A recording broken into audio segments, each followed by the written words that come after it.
En effet, effectivement, Haïti fait partie des pays où le taux de mortalité maternelle est plus élevé dans l'hémisphère. Et on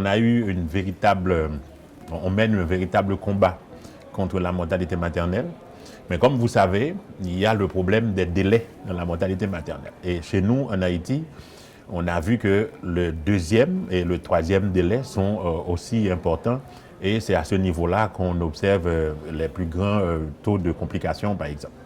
Ce qu'on fait, en plus d'aller vers l'éducation, d'éduquer les femmes pour qu'elles puissent prendre conscience quand il y a un danger et qu'elles doivent aller chercher les soins, mais on essaie aussi de renforcer le plateau technique et la disponibilité des soins au niveau des institutions.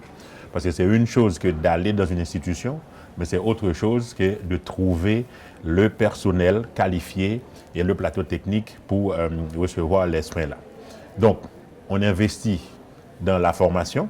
Il y a un programme de formation de sages-femmes, parce qu'on sait que les sages-femmes ont une importance capitale dans la prévention de la mortalité maternelle.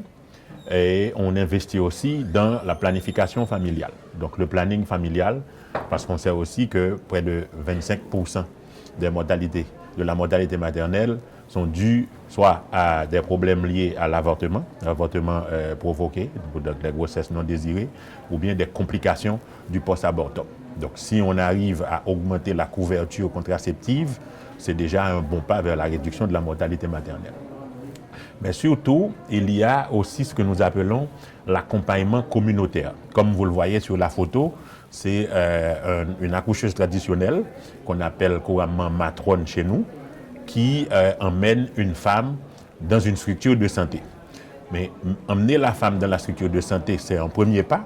Mais arriver dans la structure de santé, il faudrait aussi que la structure puisse être capable de prendre en charge cette femme-là pour que son accouchement se passe dans de meilleures conditions et s'il y a malheureusement une petite complication, que la structure puisse être en mesure de prendre en charge cette complication-là.